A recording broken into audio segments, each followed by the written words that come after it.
CM D CM ನಡಬರ್ಕಿನ ಪೈಪೋಟಿನೇ ಆ ಕಾಲ್ಪನಿಕ ಕಾರಣ ಆಯಿತು. ಆ 11 ಜನರ ಸಾವಿಗೆ ಇವರೇ ನೇರ ಆ ಥರ ಹೇಳಿಕೆಲ್ಲ ಬಾಲಿಶವದ್ದು ಅಲ್ವಾ. It's an unfortunate incident.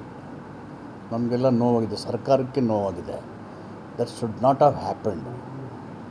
It is an emotional outburst to the people, sport loving people. ಅದು ಆಗಬಾರ್ದಾಗಿತ್ತು, ಅದಾಗಿದೆ. ಅದಕ್ಕೆ ತುಂಬ ವಿಷಾದ ಇದೆ. ಸರ್ಕಾರ ನೊಂದ್ಕೊಂಡಿದೆ.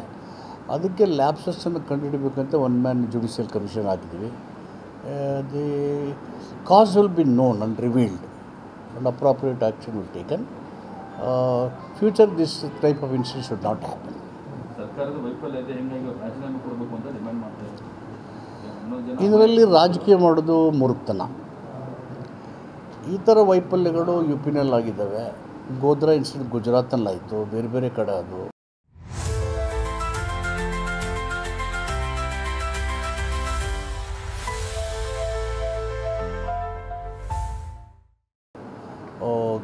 ಏರ್ ಕ್ರ್ಯಾಶ್ ಆಯಿತು. It's another very very unfortunate.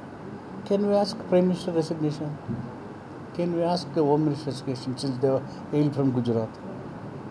These are childish statements. Thank you.